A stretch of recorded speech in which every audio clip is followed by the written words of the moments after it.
Hey folks, welcome to this week's Unreal Engine News and Community Spotlight. Equipped with a new sample project in 422, Pixel Streaming enables you to stream the highest quality content to almost any web browser on any platform, even mobile devices, with no download or install requirements. It's as easy as accessing a YouTube video, but they can then interact with your content via keyboard, mouse, touch events, and send those responses back to the engine. Learn more about the potential of Pixel Streaming and how it helps you deliver applications such as product configurators, on-site architectural design reviews, or interactive training anywhere a modern web browser can run. With team members who worked on BioShock 1 and 2, Uppercut Games took what they had learned from developing the beloved sci-fi series to create City of Brass. Originally released in May of 2018, the first-person roguelite game recently launched on Nintendo Switch. We caught up with the three founders of the studio, and in their Q&A, the trio elaborates on how City of Brass contains BioShock DNA, they discuss how they infuse traps into procedurally generated levels, and how they elegantly optimize the game to run smoothly on the Nintendo Switch, and more.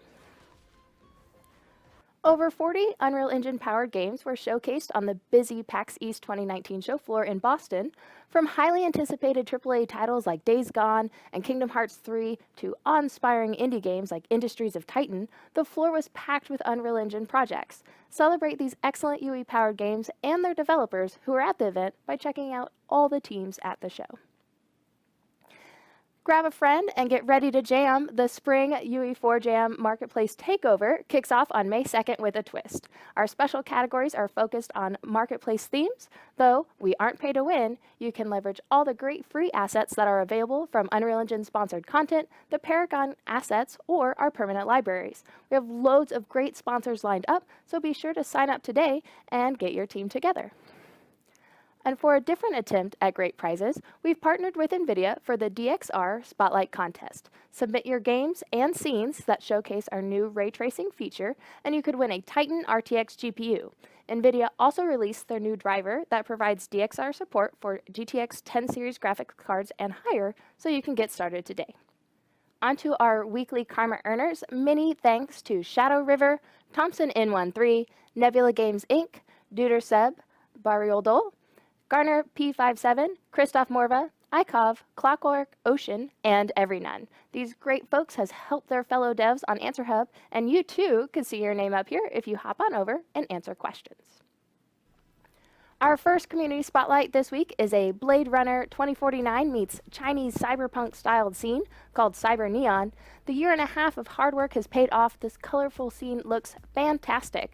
Please head over to the forums and offer him up your feedback. Next up is Terrawurm, a fast-paced single-player arcade game. Collect precious gems on the hostile surface of Terra. The landscape is dangerous, but what lurks beneath is even worse.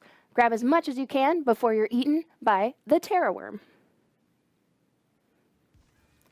And in HyperParasite, a relentless roguelite shooter brawler, you will snatch, zap, and repeat your way through a dystopian 1980s as a mysterious organism bent on world domination. Thank you for joining us for our news and community spotlight.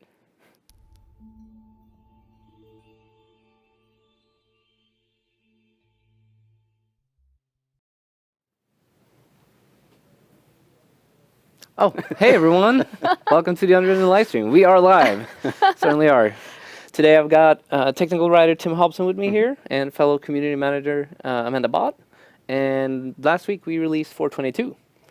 And so today we are going to walk you through some of the quality of life improvements that we introduced. And Tim, if you want to take it right off. Yeah, so on this stream we're looking to cover, it's going to be like 2 medium-sized features, and then we'll look at some, like I said, some smaller quality of life ones that you may have missed, or you may, just want to, start. They're enabled by default, so it's like you'll just kind of may not be aware that they're enabled by default and why there's some functionality there. But anyways, we're going to start by covering the material analyzer. We'll look at that a little bit. Then we'll dive into the new skeletal mesh LOD reduction stuff that we've got that is nice. Really cool. And then we've got some updates to our preview rendering levels.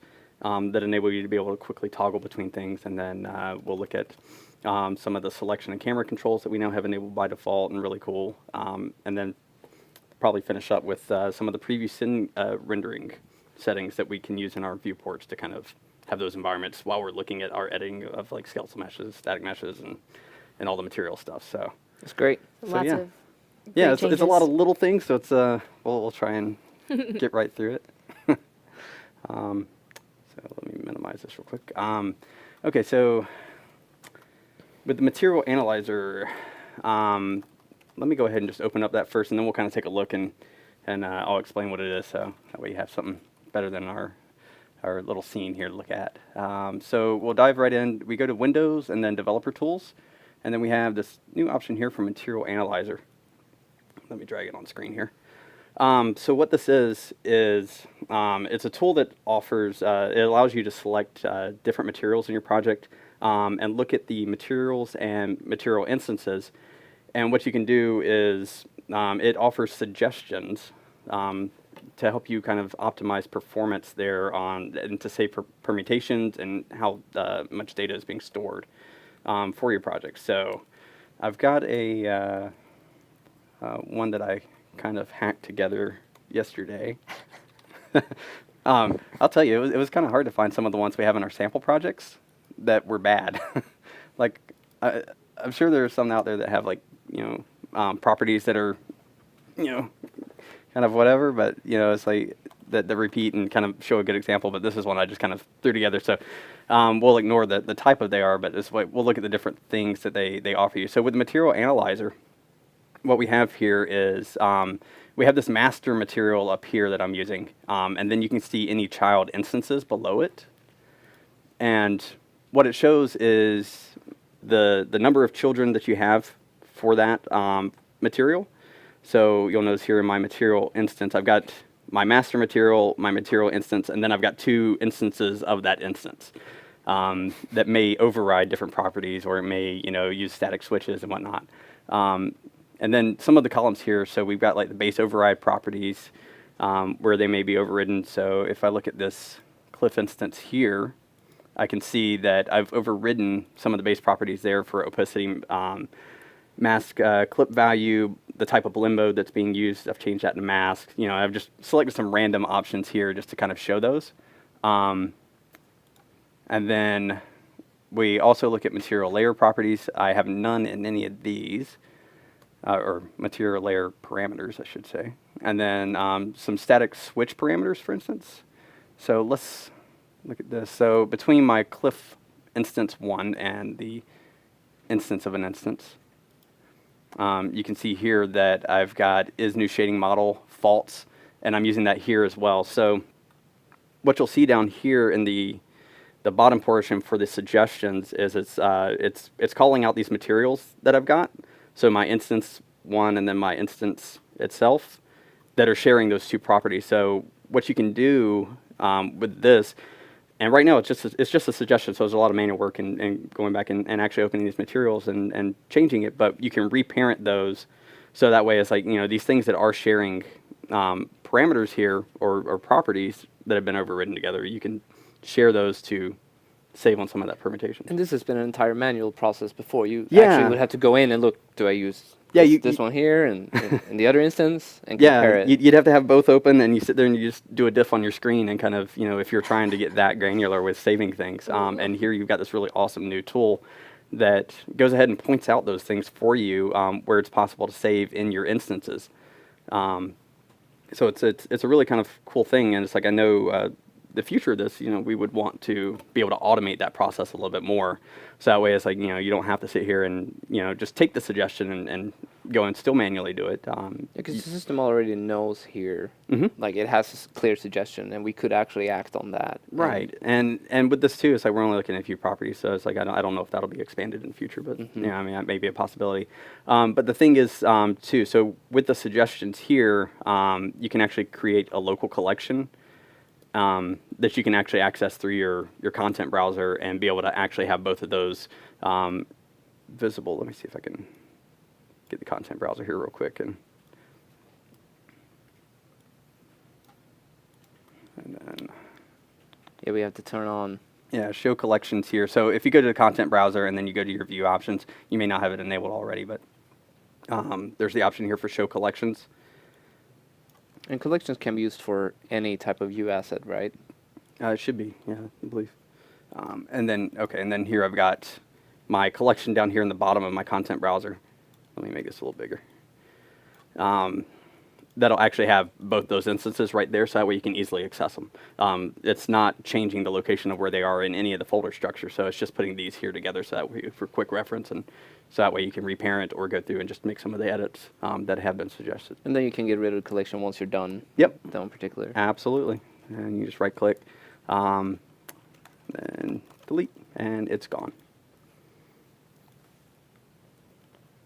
All right, so that's just kind of a quick, brief overview of this really cool feature that went in for 422, and we hope it's going to be continued to update for 423 and beyond, man. And yeah, Lauren chimed in the chat, and she mentioned that it's currently, it works now to definitely speed up manual fix-ups, Yes. but in the future they would like to do more of an auto fix or a fix-up Yes. wizard. Yeah, that you can Lauren's see, so.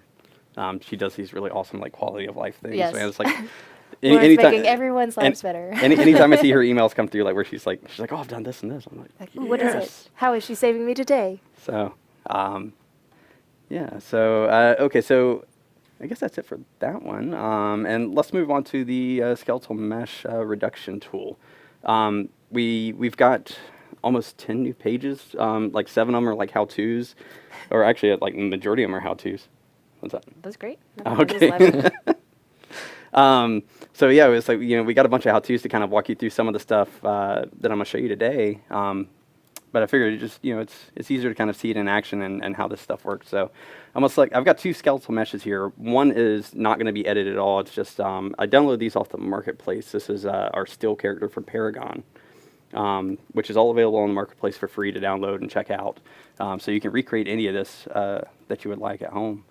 So I've got the original mesh here that I'm not going to touch at all, and then I've got my one that I'm doing for my demonstration here. So the new tool for the skeletal mesh reduction is automatically enabled in the project settings. I should say real quick, let me do this, because if you're using something like Simplygon or any other plugins that are that you have integrated into your engine, you may not see this, and you may have to just make a switch in the editor to try it out and see if it's something that you want to use yourself. So if we go to editor preferences here, and then under skeletal mesh editor, I believe it was, or was it project setting? It might be project setting. I'm sorry. I had that one opened earlier. Skeletal mesh simplification. So you have an option here for general. Under general for a skeletal mesh reduction plugin, and if you have anything from the marketplace, or if you want to search in, or if you've used any other ones, like for instance like Simplygon, it's like I know there's a couple other ones on there. I don't know. I've never used them, so I'm not sure how they tie in, but they may show up here as well. So just make sure that you have skeletal mesh reduction enabled. Because that's the internal one that we That's the internal one that we do use, right? But it gives you that opportunity to compare, between any other third-party ones as well, and what we've got, and see if it does fit your workflow, or if it doesn't match your expectations for what you would like for your project. So going back to my character here, once you've got that, we've got our LOD settings over here. So what we're going to initially do is under the number of LODs here, I've got 1. So that's just my base LOD. I'm going to do 3 for this demonstration. And depending on your character, how complex it is, like this is a 60,000 triangle character.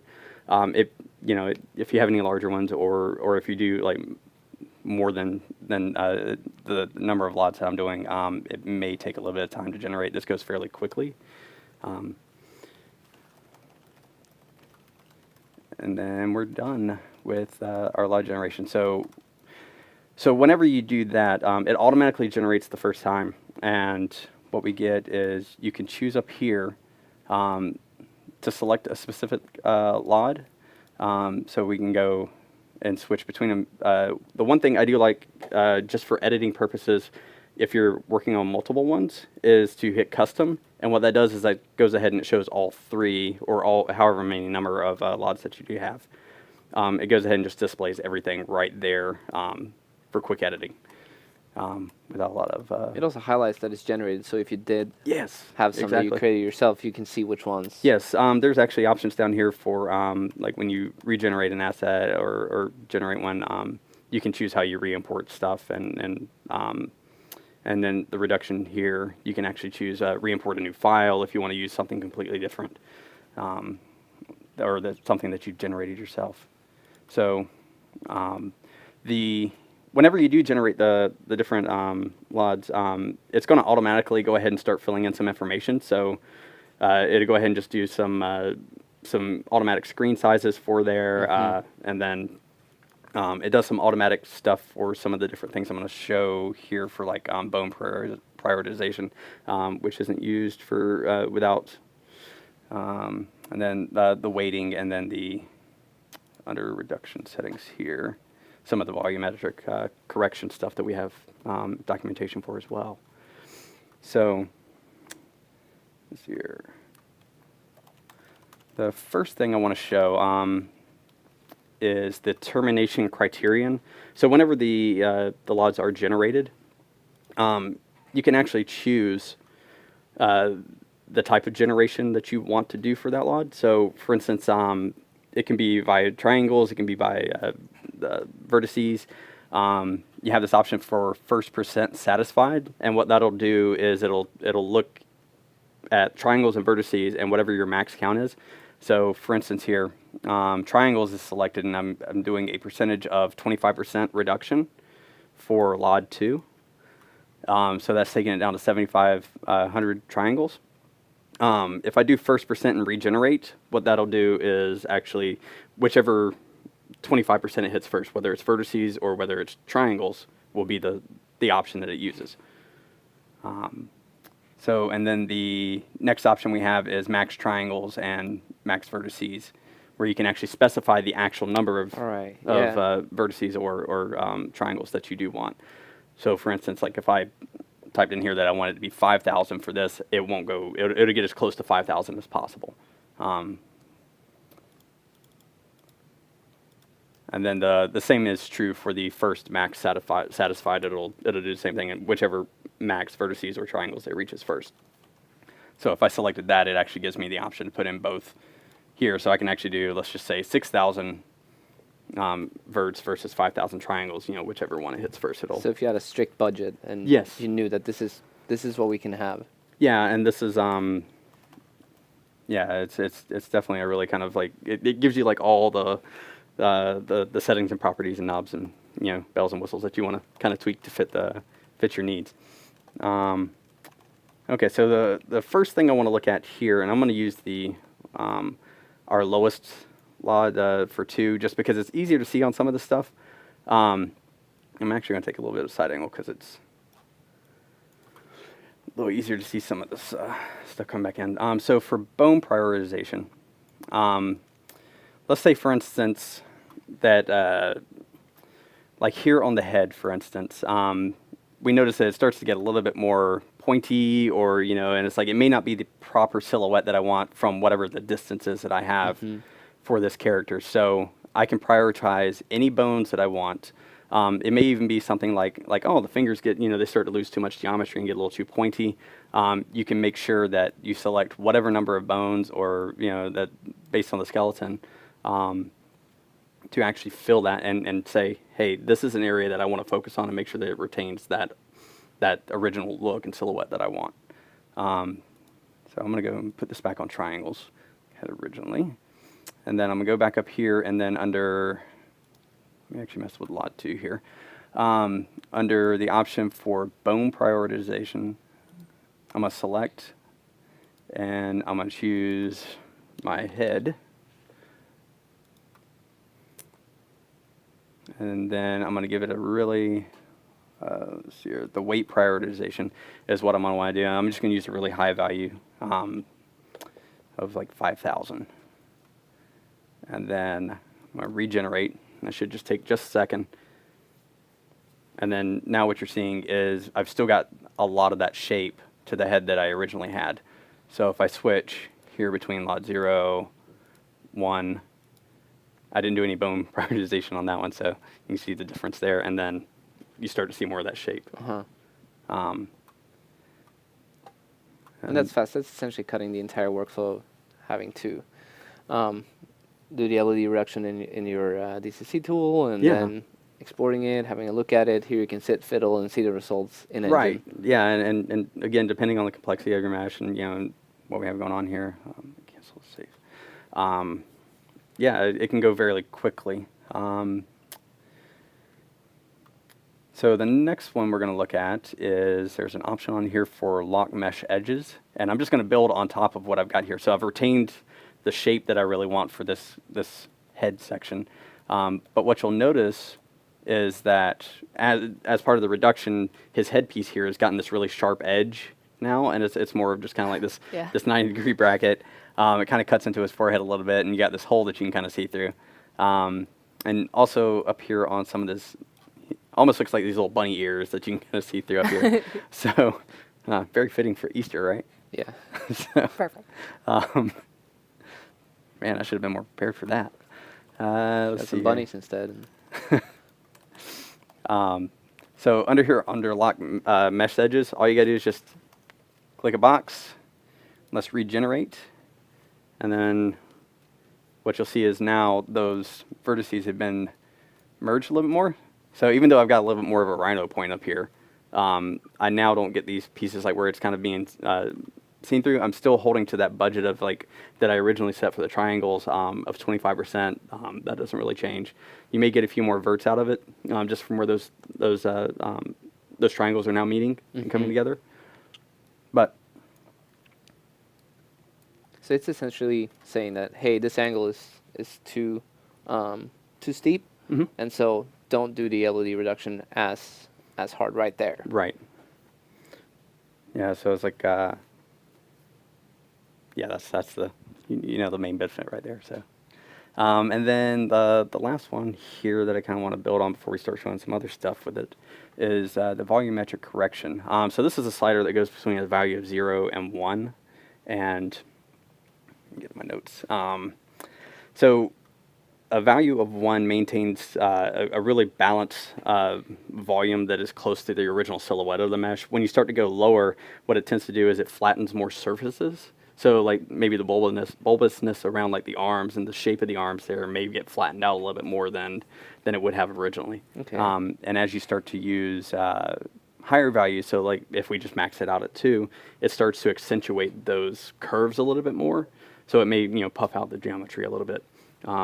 But that can also be good for instances like where, again, this is like a lower LOD, so that you're not going to be right up on it very close, but if you're getting more flat edges than you would like, using that higher volume, you'll maintain more of that round silhouette that you would like for that character. And again, using the bone prioritization can also help, with that as well. So it's a mix of them, right? You gotta. Yeah, but we have all these settings here, and it's really quickly to regenerate the LODs. That you can kind of see this all in the editor. You don't have to use a third-party DCC tool and taking, that's the part I love about UE is like, as everything kind of comes around, it's all like we have everything like right at our fingertips here in the editor. I don't have to worry about opening up and taking things back and forth. So it's also easier if you are starting out. It's easier to stay within the one tool. Exactly. Instead of learning several different interfaces and. Yeah. Yeah, I'll tell you, man. It's like I go back and forth between 3ds Max and UE and just the movement controls. Yeah. It's like I always want to use that right mouse and try and move the camera. And I'm like, oh, that's not doing it. I was like, I just get so used to working in UE and everything. It's so. Let's do this. I'm gonna bump this up maybe like 1.5. They're asking if we can export to generated LEDs to be used in other applications. I haven't tested it in a long time. I don't think that we can, as far as like exporting, like just grabbing this. I may be wrong on this. I think, but I know the only way I know to export LODs that I used to do was once I've generated my character, I could drag it into the world, and I could go to File, Export, and then change it to, here we can check that real quick. So the main problem I've had is making sure that the bone transforms Right, and and- weighting comes in correctly. That has been And that's something tricky. I'm not Yeah. as familiar with. So I'm totally not an animator. I just get these awesome little Yeah. snippets of cool things to work with. So I definitely am not an expert on that. Let's see here. Where am I going? Oh, export selected. I was like, I know we had you can export it as OBJ file, but it's like this is not anything I've tested, not anything I've worked with really. So I'm not entirely sure. We'll have to try. I know I've done it with some static meshes, and Yeah. and that was much easier. It's less things to deal with. Yeah. So And you can also convert a skeletal to a static by just right-clicking it in the viewport. Yes. And so if you're not interested in the armature or the I know, weighting, I then had really forgotten about that feature. oh, it's It's great like- because you can post. I remember in UE3 I used to use it a lot. Yeah, you can post characters in the Yeah. viewport and then like export them and make statues or. Almost reminds me of those old like Halo like that marketing silhouette stuff, like where they Mhm. did the paws like motions. Yeah. Really cool stuff like that. Gotcha. I was like, I haven't seen anyone do something like that in a long time. But it's like, yeah, you can totally do that with these characters and Bringing the it back. animations. Yeah, bring it back. Okay, so I think I hit the generate on this before I switched over to the other stuff, but we'll do it again just in case. So with that, I've got my, with the volumetric I did at 1.5 for this volumetric correction, and I've got that little bit more of that bulbiness that I wanted to keep that silhouette. I think when I did the 1.0, because he has like the full like mouth and the eyes and stuff, some of that geometry kind of was poking through. So this can be an opportunity for these kind of things to, And we're at almost a 90% reduction in triangles here. Yeah, it's a lot from what it was. Yeah. So that leads me into the next. There's two more things I really want to show with this that are really kind of cool. That I think really should have gotten so much more press. Why aren't you guys talking about it? We are right now. This is it. So this is a really cool one right here. It may have slipped through, and you may just not have noticed, but we have this new LOD settings option here where you can actually. So I've got my 3 LODs up here that I've set up, and I've gotten them tweaked and perfect and just the way that I want them, right? So why not just make that an asset that I can share across any other skeletal mesh? So. And you can migrate that data asset to another project as well, right? Yep. Yep. Because it's just all the storage settings here for these options. So like I was trying it on Kalari, like I had Kalari in this project, and then I had Steel, and it's like all those settings just come over. It's not. I think the only thing that may be there is like the bone prioritization. I didn't test that one, so Okay. because like if you have a different bone structure and all that, but all the other settings are pretty strictly to the LOD itself. So.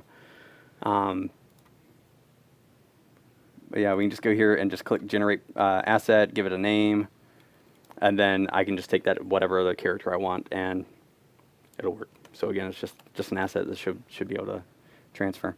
They were wondering what the drawback might be of too high of volumetric correction when you set to max. It can get a little bulbous, Okay. and I mean it's gonna, like, I think. Here, let me do this because I was noticing on his shoulder, like I was talking about the.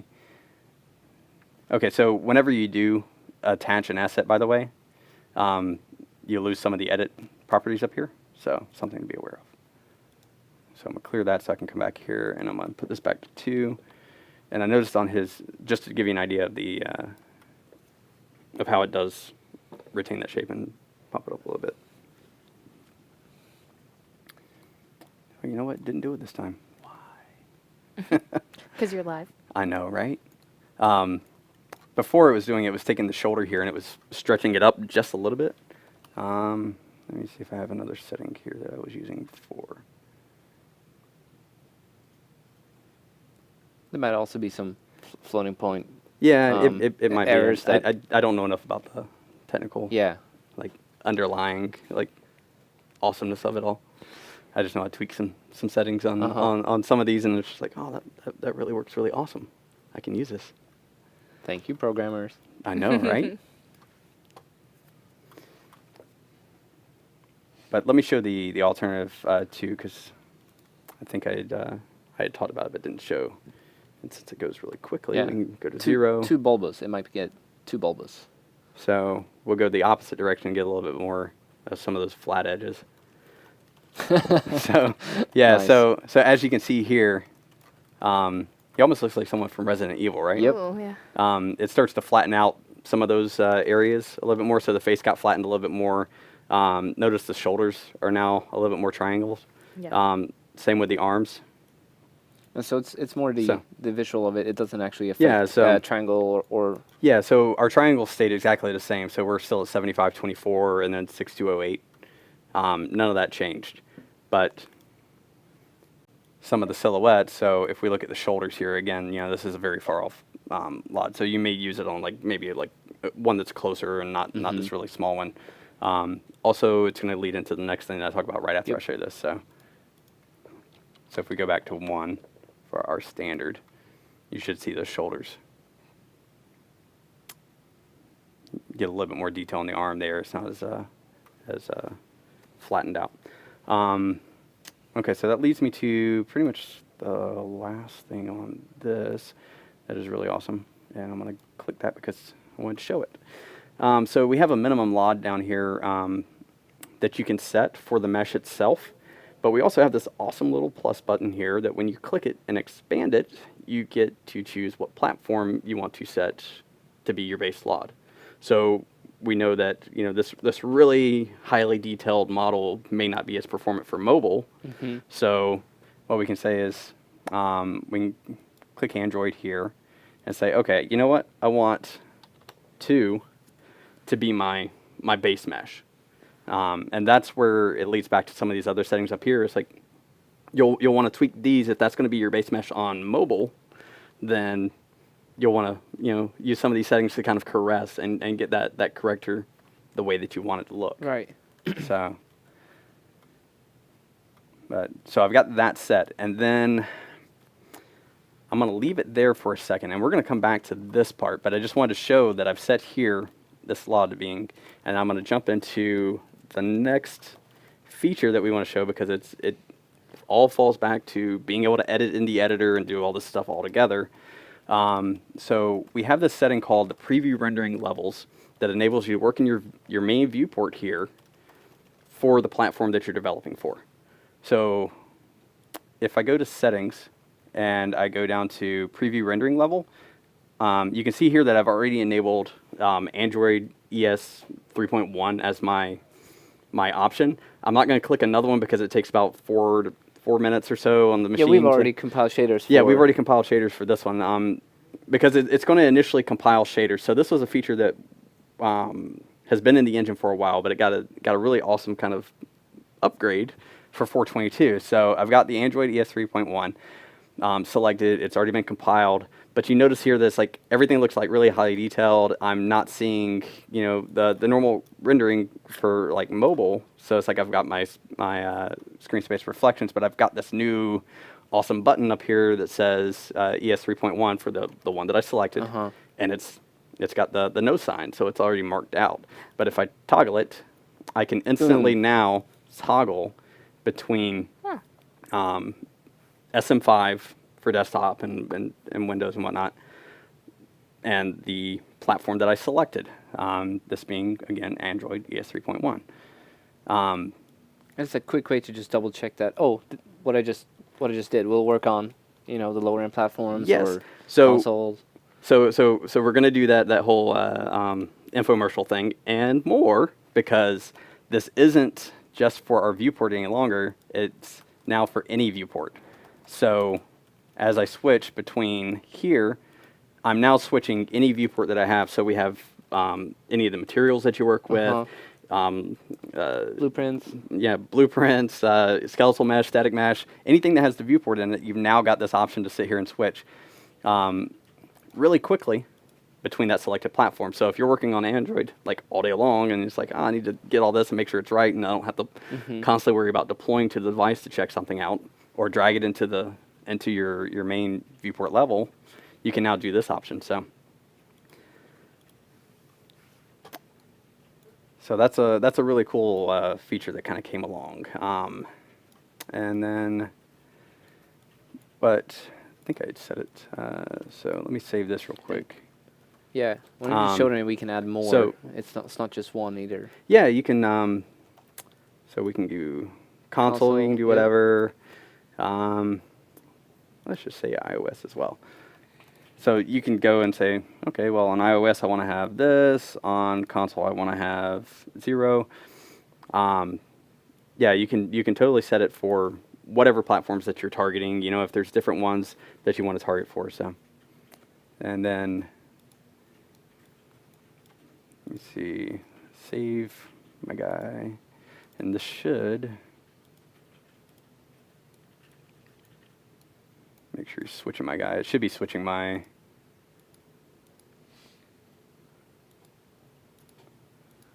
for whatever reason it doesn't like it's switching my lot. I showed you this earlier, didn't I? Yes, you did.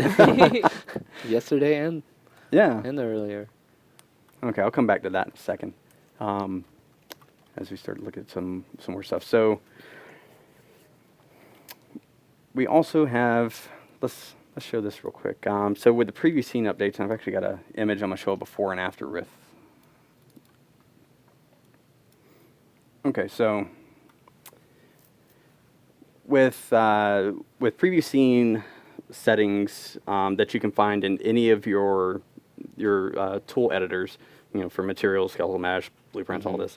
You have the preview scene settings, which have been around for quite a while now, and they're really cool to kind of have this environment that your character's in. You can set up set the position of the directional light, the intensity. You have all the post-process settings. That way you can make everything in your tool editor look like your actual scene, and you can start to see everything without having to always put your asset in a scene.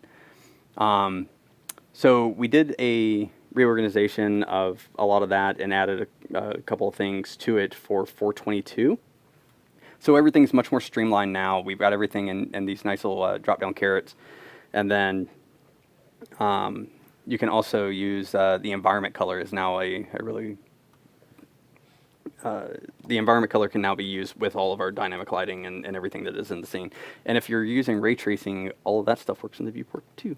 That's awesome. So... yeah, it's really kind of cool. So under here, it's like, let me. So we're inside the. Yeah, this is inside Persona. We don't call it Persona anymore. No? That's old Wow. school. It's now the Skeletal Mesh Animation Mesh, Editor. Skeletal Mesh Animation Editor. I Yeah. like Persona. It went away and it became this whole new thing. So. I will use So- the right so- name. So the as right tool. as you know, this animation tools package here, so you know you can easily now switch between your skeleton, your mesh, your animation, and your anim blueprint. without having. Whereas with Persona, I don't believe you could do that. It was like its own little separate thing. So you got me off track. I'm sorry. But it's all good. So with the I think we showed it in the release notes. We had like one of our Fortnite guns, but you can disable the show environment, show floor, and then you can, if you just wanted to be able to quickly like show just your asset, and just kind of design some kind of interesting, pastel Easter looking background, and then I like using L, and then I can drag my light around, and I still have all the lighting and control that I do for everything. So it's like you can still get, you can set it up and get a really nice kind of composed shot for something like if you want to create, like maybe let's just say an icon real quick. That's possibly an option. That's something I would probably use it for. Yeah, there's also the high-res screenshot option where you can Yes. use custom depth and mask it out. Yep. So, let's see here.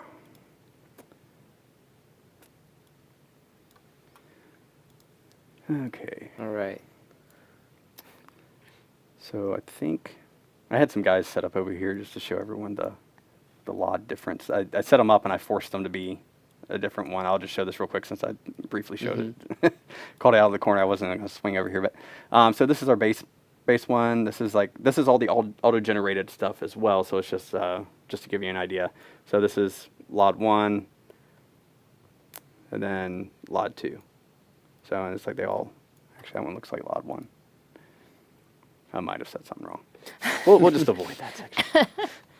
It works, guys. See, this is what it is like working live with me. Okay. And then more. So, okay, so the last thing we'll finish up on is some of the editor selection tools that we've now got and some of the camera improvements that we've done for being able to work in your scene and just use them. And so we've got 3. So the first one I'm going to do is the select child and descendant actors. And I've got my nice little Unreal pyramid here, led by our little AI icon guy. And what you can do, and I've got them all parented in my world outliner here. I'm going to expand this a little bit. So you can see my cube here and then all my other cubes leading down to cube 13. And they've all got like their own parents and children and whatnot. So if I click, I can click anywhere. I can click either here in the outliner or I can select in the scene. And then I'm going to go to select. And then we have this new section under hierarchies where I can select immediate children or I can select all descendants. So since I'm at the top here, if I go to select immediate children, I'm only going to select those top 2 and not any of the children under that. And then the other option that we now have is for select all descendants, and that'll give me everything. You know, this is just a small example, and it's like you know, for anyone working in ArcViz or working in really complex scenes, right, where you are using a lot of parenting. I know for Datasmith, like when some things are imported, it's like it keeps all that parent hierarchy stuff, and you may be working with very tiny, itty bitty like objects that you know, for like nuts and bolts and screws and all this that you may not want to have to sit there and try and find and select them all in the just control clicking. Yeah, and now you can just use these. You can use the right clicks. They are also hotkeyed as well. So so select immediate children is Control Alt D, and then for all descendants is just Control Shift D. Okay. So it's like you can, if you're a hotkey person, I'm not. You can totally just have that workflow, and it'd just be a lot easier to work in your scene potentially. I can't speak for everyone. No, you can rebind it if you don't. Yeah, definitely. It gives you the option, like you said, to rebind it to whatever you like. So the next one are 2 really kind of cool things that we've added as well. So the first one is the selector. It's scaled camera zoom and pan. So I'm going to disable that first and show you the old behavior. So if you go into the editor preferences, and I'm just going to type in scaled here, and it gives me use distance scale camera speed. I'm going to disable this, and what you'll see is I've just got, I use my middle mouse wheel all the time, like while I right mouse click, and I can scale like how fast I'm moving. So as you see, is like I can move like really quickly for some of the stuff. So, and I've been known to do this, like where you just accidentally is like, oh, I've clicked this really large object really out here in the middle of space, but I'm at that max speed where I was sitting there zooming a second ago, and I'm pushing forward on my W key right now with my right mouse clicked, and it looks like I'm barely going anywhere, right? So let's go up here to editor preference, re-enable this again. And hey, look, now I've got that really fast movement again, like since it was turned all the way up. Let me find my cube so I can zoom back in on real quick.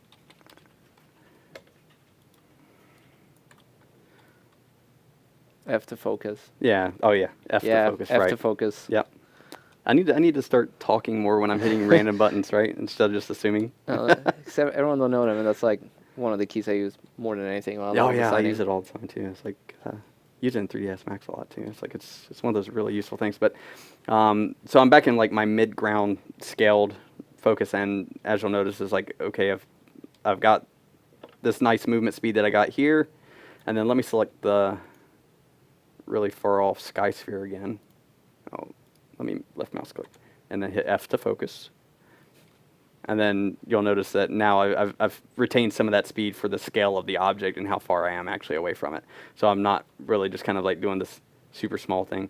It also works the same, like, so if you zoom in on, like we were talking about those, like if you have like an engine like we show in the release notes, and these really small items, like if you select on something like that, you're going to get that scale speed for the size of that object and from the distance from the camera.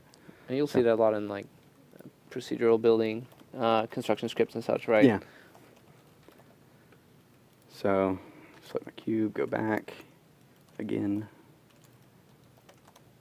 Okay, so, all right, and then the final thing that I want to show is we now have this really awesome, this one is probably by far my favorite of these three, just because like I orbit things a lot, so it's like we now have where you can orbit the camera around a selection instead of using the center of the screen. So I'm going to show you what it is, and then I'm going to disable it and show you again. So as I move here, it's like I've got my top object here, top of my pyramid, or I could select down here, or this one, let me off-center it. And you're Off to the holding side. Alt there. Yes. Like Alt left click. Yeah. I'm just going to let you be my right. translator for when I hit buttons. So I can hit Alt, and you'll notice that I'm orbiting around that object itself. So I'm going to go back to being off-center a little bit. I'm going to disable that option. And then searching up here for orbit, and then there's the option here that is enabled by default, orbit camera around selection. I'm going to disable that. Come back in, and then as I move, this is its own pivot. Yeah, so just select again, hitting Alt, and then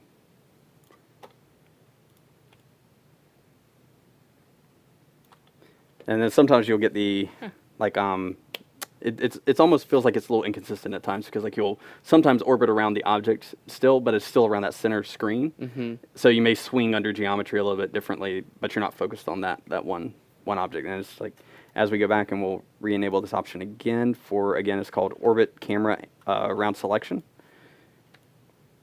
We get this nice uniform. Nice. And what you were talking about there is if you look a little to the left and then orbit, yeah, we will actually be orbiting. I'm orbiting that object, right? Even though it's off center. But it's still I tend to use F again to focus on wherever I'm looking at, but it can give you that really nice around that object itself to look. So that's pretty much what I had in mind for showing off for this stream. So if there's anything that I can potentially try and answer. Yeah, we received a couple of questions as usual. Okay. Let's see, haven't had a chance to look at all of them yet. In the release notes of 422 under Skeletal Mesh, it says, you can modify Skeletal Mesh reference pose in the Edit menu in Mesh Editor, but I can't seem to find that option. I think I know what you're talking about. Let me go back to my pretty scene here. Everything is better if it's pretty. Yes. Well, when it comes to UI. I had it scroll down for the settings, but up here at the top in the Skeletal Mesh Editor, I think this is what you're talking about, the preview controller and let's see here, reference in the pose. Edit menu in Mesh Editor. Yeah, I can use specified animation. I was playing around with this at one point. I'm trying out. Let me do the big clap. Yeah, so there you go. Here we go in the static mesh editor. You can have that animation playing, and it's like I think that maybe. I think also reference pose is when there is no right. Oh yeah, the reference pose. There we go. Gotcha. And then changing it. I'm not sure about changing it, but I don't know enough about it. Yeah. So we'll try to kick back on that one later because I'm also curious. Let's see. They were wondering about material analyzer and if it will record info from dynamic material instances from Blueprint. I don't think that's the case. I don't think so. I don't think it's a Lauren may be runtime. able to chime in Yeah. and tell us. The only thing we announced in the release notes was material and material instances. Mhm. So I think if it was dynamic material, we would have probably said that as well. Is it less optimized to have a large amount of sockets on a skeleton? I'm not sure. I'm not sure. I would think anything you add that has a transform will have some sort of Cost to it, yeah. uh-huh. Yeah. But I'm not sure Again, what just they're speculating on that because it's not fully an area that I'm as in tune with. I'm also not sure less optimized than having bones. I don't know. Lauren chimed in and she said only material instance and material assets. Awesome. Thanks, There we go. Lauren. You're awesome, Lauren. Let's see. Are any of these reduction settings coming to the static mesh reduction settings? I was checking that. We already have the static mesh reduction stuff. I don't know what's different with them aside than the fact. I haven't compared them in detail, but I know we don't have the LOD setting there for static mesh. Yeah, I'm not sure. That would be a good thing we can follow up on and find out. Maybe there are And then- reasons why that wouldn't be the case. Like the ideal here that is like I can take away from it too is like with LOD settings is like for instance like with Fortnite for instance like all of our characters like are generally around the same size for so with that in mind it's like it makes sense for you to be able to copy those across different those same settings across a similar sized character. Static meshes always seem to vary in sizes, so it may not make as much sense, but that's just my own speculation on it. Like for instance, like Kalari versus Steel here, like they're very different in size. So it's like the screen size settings for Steel aren't going to make sense for Kalari. Right. Let's see. That was the same question. Pretty much. We answered that one. Does the LOD settings data assets replace adjusting LOD presets in the engine.ini file? I've never adjusted them in an INI file, so I'm not sure. Me neither, actually. Might be the default they're referring to. Yeah. Not sure. Can we switch LOD settings during gameplay? Not the settings, but you can switch LODs, but you have to specifically call that, don't you? Yeah, I think there's a blueprint like where you can set the min lot. I'm having to look here. Let's see here. Need a reference to it, right? Yep. Yeah. Find that guy. And then we're doing this in the level blueprint for ease of reference.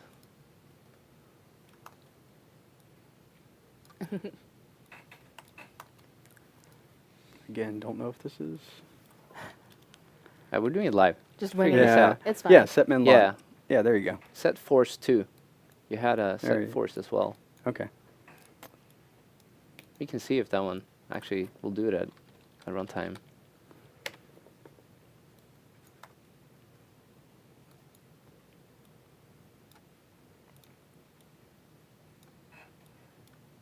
Getting all the nodes and all the spaghetti. No spaghetti. No spaghetti here. Straighten connections. I should repeat No, that. I like chaos. Oh, badum tish. Oh no. Oh man, they're coming in with all kinds of questions. You better be ready. Oh, all right, all right. I am so unprepared.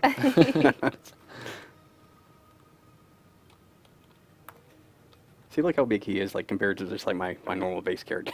Yeah. Looks like it looks like he's using the lower one. Hard to tell. Yeah, he was. He was? Let me do play from here.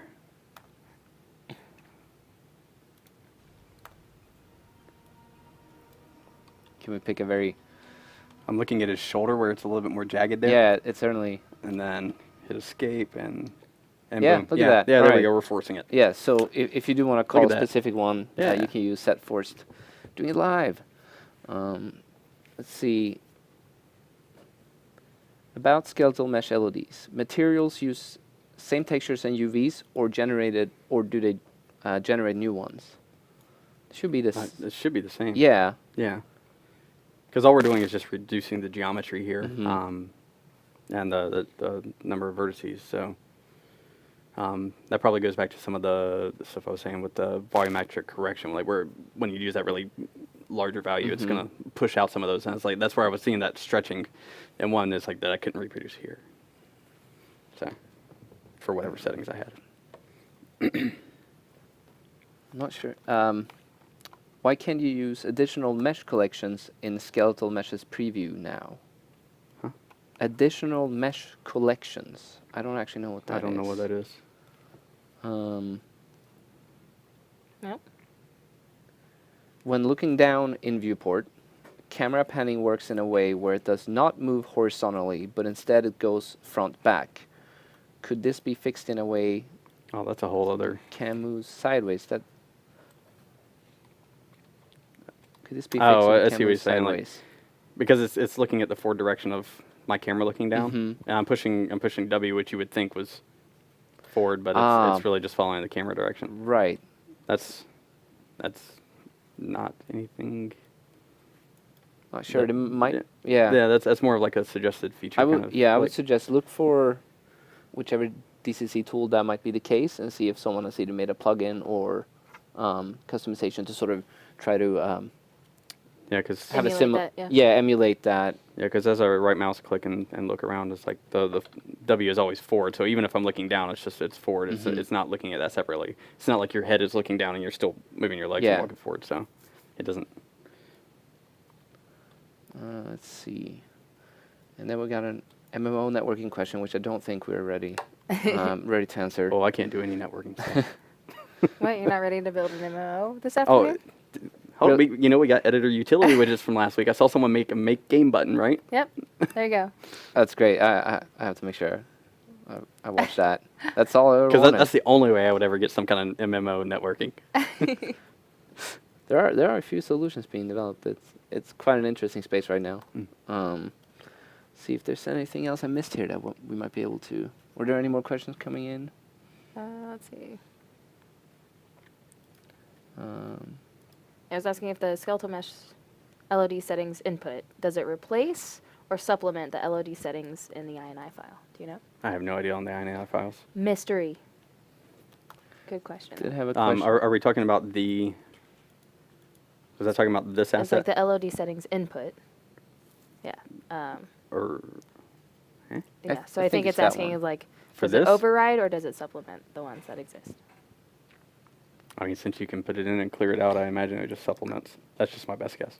Yeah, I would think the 199 is still your default. for Yeah, and everything. it says, "Hey, check this if asset is." Yeah, so if you haven't That's true. specified anything else, that's But what it would be That using. again, that's my best guess. but Yeah. a lot of people use INIs more than I do. Yeah. Jimmy Animal asked, if one needs resolution, I'm assuming different kinds of resolution on your landscape, can I scale it down? Yes, you can. That has nothing to do with the scale, like any of the... Any of the stuff we're talking about here? No, it doesn't. But it's possible. It's just another one of the settings before you make your landscape tile. You can pick the resolution right there. You can play with some of the tessellation settings as well. That's probably the only way that you can do it if you have already sculpted your landscape and you then want to change resolution. Then I think the only way to get some more performance out of it is to reduce the amount of tessellation. Sorry, I was looking because I haven't seen this. Yeah, in a while. that's essentially the... I know you can, like, once you have a landscape, I know you can select the different components. Yeah, and, once you and create it. there's options for going in and selecting that component and then essentially just regenerating it. Right. Let's see, I haven't checked all of our channels. Otherwise, I think... Seems like we got most of them. Yeah, I think so. Yeah. Got any last minute questions? We got some time left here. And that's a wrap, I right? think those are Looking the at- ones and on that's a topic wrap. at least. Yeah. Yeah, it's always hard for us to answer questions that are a little bit outside of what we know, what we plan. We gotta get the Specialization, specialists. We gotta get them on, and then sort of save all your questions for in terms of MMO. That would be Ryan. All right, yeah, that's great. As always, let us see here. There was a link I wanted to post. Yes, we kicked off the Spring Jam, Spring UE4 Jam. Or we announced it. Announced it. Oh man, announced it. you made people panic right then. Oh, yeah, it's like no, it's No. not. It's absolutely not. You got until May 2nd. That's when it starts. And this year it's the Marketplace Takeover, so everyone is entirely free to use as many Marketplace assets as they want. Oh, that's cool. Yeah. And or not. Yeah, you're not No required holds to. barred. Yeah, you're kind not of, required to at all. But it's sort of an incentive to see what you can do when that's something that we're not looking for when we're judging the games, Which, right? you know, over the last couple of months, we've been doing the free assets, and you know, if people have been taking a part of that, there's some really awesome stuff in there. Oh, yeah. And it's like, I think what this month was the subway train one. Mm-hmm. Yeah. Yeah. Which is well, really that's cool. actually part of the permanent collection. So Yeah. that's Yeah, free that, forever. yeah, that so. one's really cool. I know Shord used it in his ray tracing Talk at talk at DDC, DDC, which yeah. was awesome. So, Yep. And as always, if you have any feedback on the stream, what you'd like to see, I dropped a survey link in chat. You can head over there and just answer our little quick Google form. And always make sure to check out for your local UE4 meetups.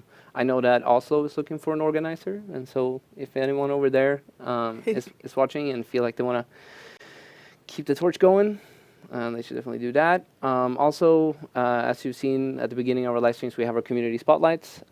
If you would like to be hosted there, make sure you let us know about your projects on our forums or Discord, anywhere else where we're active. And you saw today we had a new countdown video that we got, which is really nice. Yes. We got to work yesterday morning and we had a new countdown video. It was great, and the video production team was able to just make it work. So Yeah, so if you have, and we're looking for more, there's been some people have seen our small rotation of them. We'd really love to see more projects from you. So if you email community@unrealengine.com if you take 30 minutes or so of development and compress it down to about 5 minutes, or well, ideally we would like it right at 5 minutes. We'll put a timer on that, and if you have your logo, we can overlay that on top, and then everybody can see your development, and it gives us cool things to watch it. yeah, Yeah. that's great. Free advertisement right there. Just Yep. do it. Yep. And if you're like us and you stream on Twitch, make sure to use the Unreal Engine tag, and make sure to follow us on social media to stay up to date with all things Unreal. We will be there will be links to docs coming out and such on our Twitter, which will Yeah. be great. From any of the things we showed you here, some of it is already there, I think. Yeah, all this stuff I've shown today should be pretty much like some things are small enough. Like for instance, like the camera selection stuff. It's just in the release notes. But like all the mesh lot stuff, we have a how-to reference for the material analyzer. So yeah, definitely, pretty much everything I've shown here has got a lot of cool stuff to show. It's great. Or see in docs. And as always, none of this would be possible without you making amazing things using our tools. So big thanks to our partners, contributors, educators, and all of you, everyone in the community, basically. And as always, if you have any questions for our next live stream, make sure you ask them on the forums. That gives us a little bit of time to prepare and possibly ask the right person in case So it what's is. next week? Next week. Once again, I can't think farther Is than it like. Grayson? We do have Grayson. Yes, we're going to show off some of the new sequencer tools that we have in 422. Nice. Yeah, that's the plan. And then the week after that, and the week after that, we got some cool stuff coming. Yeah, make sure to watch the forums for that, and hit us up on Discord if you have any questions. All right. Well, thank you so much for Yeah, joining Tim. us, Tim. Oh, yeah. As always. Absolutely. Yeah, chat loves you. I know. I see all the positive things over here on the chat window. It's nice. Yeah, it's So positivity he'll see all it if around. you give him all the love. He'll see it all. All right, that'll be it for today. Take care, everyone. All right. Bye-bye. See Thank you you. next week.